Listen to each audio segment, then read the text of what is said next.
नमस्कार, मैं आशीष सुमन श्रीवास्तव स्वागत करता हूं आपका इस वीडियो में। आज के हमारे इस वीडियो के माध्यम से आप बिहार बोर्ड कक्षा 12वीं के इतिहास विषय के अध्याय 1 प्रारंभिक नगरों की कहानी हड़प्पा सभ्यता का पुरातत्व से जुड़ी तमाम महत्वपूर्ण वस्तुनिष्ठ प्रश्न और उनके उत्तर पर गौर करेंगे। तो चलिए वीडियो को आगे बढ़ाते हैं और इतिहास के अध्याय 1 से संबंधित सभी महत्वपूर्ण वस्तुनिष्ठ प्रश्न पर गौर करते हैं। तो चलिए, पहला प्रश्न है कि हड़प्पा टीले का उल्लेख सर्वप्रथम 1826 ईस्वी में किसने किया? तो हड़प्पा टीले का उल्लेख सर्वप्रथम 1826 ईस्वी में चार्ल्स मैसन ने किया, यानी कि प्रश्न संख्या 1 का जो सही उत्तर होगा वो ऑप्शन अ चार्ल्स मैसन होगा। अब अगला प्रश्न दूसरा है। दूसरा प्रश्न में कह रहा है कि मोहनजोदड़ो की खोज 1922 ईस्वी में किसने की? तो मोहनजोदड़ो की खोज 1922 ईस्वी में राखलदास बनर्जी ने की, यानी कि प्रश्न संख्या 2 का जो सही उत्तर होगा वो ऑप्शन स राखलदास बनर्जी होगा। अब अगला प्रश्न तीसरा है। तीसरा प्रश्न कह रहा है कि सिंधु घाटी सभ्यता में हल का प्रमाण मिला है, यानी कि सिंधु घाटी सभ्यता में हल का प्रमाण कहाँ मिला है? तो सिंधु घाटी सभ्यता में हल का प्रमाण कालीबंगान में मिला है, यानी कि प्रश्न संख्या 3 का जो सही उत्तर होगा वो ऑप्शन द कालीबंगान होगा। अब अगले प्रश्न चौथे की ओर बढ़ते हैं।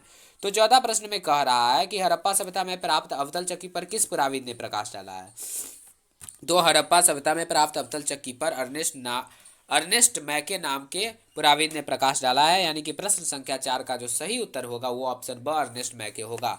अब अगला प्रश्न पांचवा है। पांचवा प्रश्न में कह रहा है कि सिंधु घाटी के निवासियों को किस धातु का ज्ञान नहीं था? तो सिंधु घाटी के निवासियों को लोहा नाम के धातु का ज्ञान नहीं था, यानी कि प्रश्न संख्या 5 का जो सही उत्तर होगा वो ऑप्शन स लोहा होगा।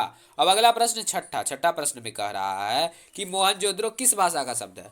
तो मोहनजोदड़ो जो है वो सिंधी भाषा का शब्द है, यानी कि प्रश्न संख्या 6 का जो सही उत्तर है वो ऑप्शन ब सिंधी होगा। अब अगला प्रश्न सातवां प्रश्न में कह रहा है कि कालीबंगान स्थित है। तो कालीबंगान कहाँ स्थित है? कालीबंगान जो है वो राजस्थान में स्थित है, यानी कि प्रश्न संख्या 7 का जो सही उत्तर है वो ऑप्शन द राजस्थान में होगा। अब अगला प्रश्न आठवां प्रश्न में कह रहा है कि राय बहादुर दयाराम साहनी ने कहाँ उत्खनन करवाया था? तो राय बहादुर दयाराम साहनी ने हड़प्पा में उत्खनन करवाया था, यानी कि प्रश्न संख्या 8 का जो सही उत्तर होगा वो ऑप्शन ए ऑप्शन जो ब होगा। ऑप्शन ब में हड़प्पा सही उत्तर है। अब अगला प्रश्न नौवां प्रश्न में कह रहा है कि निम्नलिखित हिंदू देवताओं में से कौन सैंधव सभ्यता का प्रमुख देवता था? तो निम्नलिखित हिंदू देवताओं में शिव जो थे वो सैंधव सभ्यता का प्रमुख देवता थे, यानी कि प्रश्न संख्या 9 का जो सही उत्तर है वो ऑप्शन ब शिव है। अब अगला प्रश्न दसवां प्रश्न में कह रहा है कि सिंधु घाटी सभ्यता किसके समकालीन नहीं मानी जाती है? तो सिंधु घाटी सभ्यता जो है वो क्रीट की सभ्यता के समकालीन नहीं मानी जाती है, यानी कि प्रश्न संख्या 10 का जो सही उत्तर होगा वो ऑप्शन द क्रीट की सभ्यता होगा। अब अगला प्रश्न 11वां प्रश्न में कह रहा है कि हड़प्पा सभ्यता किस युग की सभ्यता है? तो हड़प्पा सभ्यता जो है वो कांस्य युग की सभ्यता है, यानी कि प्रश्न संख्या 11 का सही उत्तर जो होगा वो ऑप्शन द कांस्य युग होगा।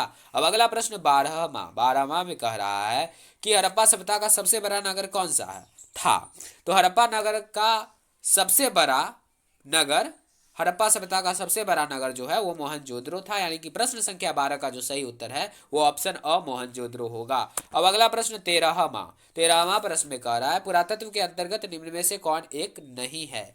तो पुरातत्व के अंतर्गत निम्न में से कौन एक नहीं है? वो साहित्य है, यानी कि प्रश्न संख्या 13 का जो सही उत्तर है वो अ है, जो पुरातत्व के अंतर्गत नहीं है।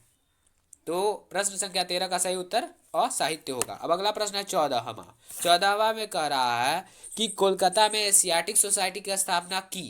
तो कोलकाता में एशियाटिक सोसाइटी की स्थापना किसने की?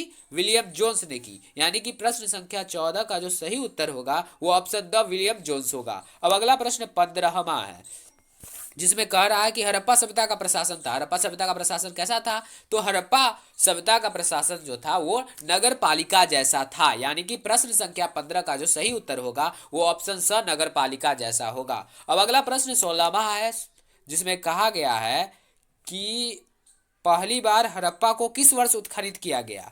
तो पहली बार हड़प्पा को सन 1921 ईस्वी में दयाराम साहनी ने उत्खनन किया था, यानी कि प्रश्न संख्या 16 का जो सही उत्तर होगा वो ऑप्शन अ 1921 ईस्वी होगा। अब अगला प्रश्न यानी 17वां प्रश्न में कह रहा है कि सिंधु सभ्यता में गोदी पारा कहाँ से मिला है? तो सिंधु सभ्यता में गोदी पारा जो है वो लोथल से मिला है, यानी कि प्रश्न संख्या 17 का जो सही उत्तर है वो ऑप्शन द है। अब अगला प्रश्न 18वां प्रश्न में कह रहा है कि सिंधु सभ्यता में नृत्य करती हुई लड़की की मूर्ति कहाँ से मिली है। तो सिंधु सभ्यता में नृत्य करती हुई लड़की की मूर्ति मोहनजोदड़ो से मिली है, यानी कि प्रश्न संख्या 18 का जो सही उत्तर है वो ऑप्शन स मोहनजोदड़ो है। अब अगला प्रश्न 19वां प्रश्न में क्या कह रहा है। 19वां प्रश्न में कह रहा है कि मोहनजोदड़ो किस नदी के किनारे स्थित है। तो मोहनजोदड़ो जो है वो सिंधु नदी के किनारे स्थित है, यानी कि प्रश्न संख्या 19 का जो सही उत्तर होगा वो द सिंधु होगा।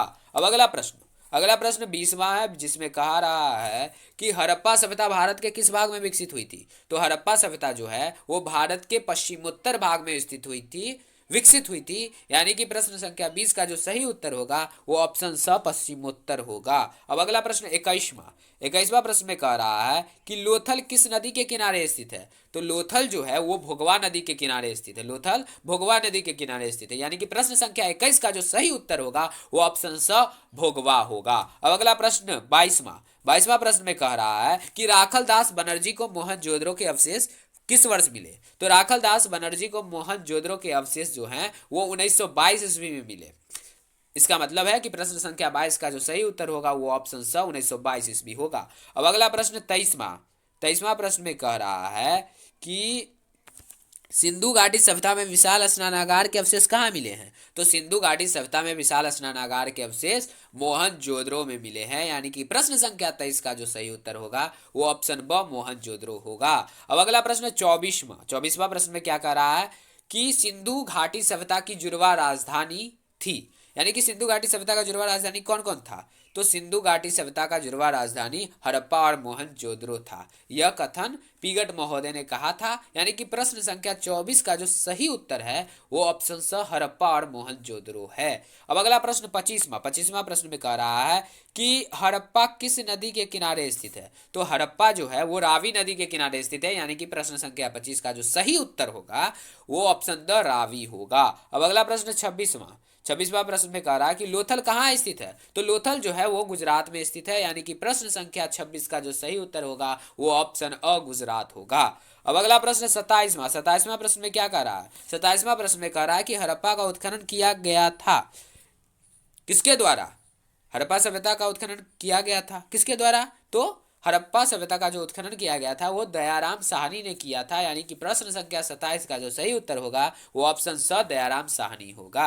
अब अगला प्रश्न 28वां प्रश्न है कि भारतीय पुरातत्व का पिता किसे कहा जाता है।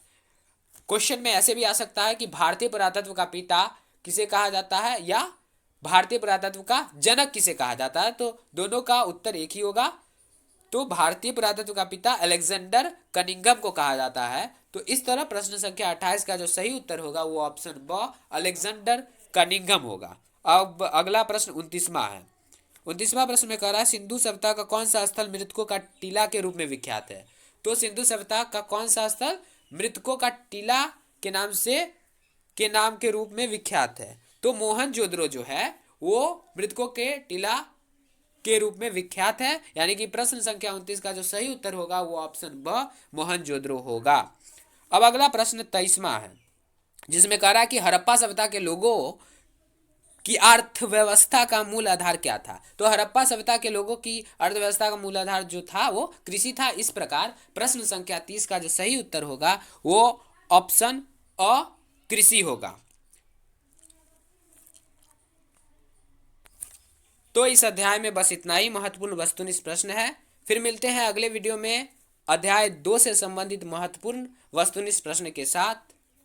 आपसे अपील की अगर आप बीएसईबी 12th सेशन 2020-22 से जुड़ी सभी महत्वपूर्ण जानकारी के साथ साथ विषय हिंदी, अंग्रेजी, इतिहास, राजनीति शास्त्र, अर्थशास्त्र की पूर्णतः तैयारी करना चाहते हैं तो हमारे इस वीडियो को लाइक, कमेंट, शेयर और चैनल को सब्सक्राइब करना न भूलें। धन्यवाद।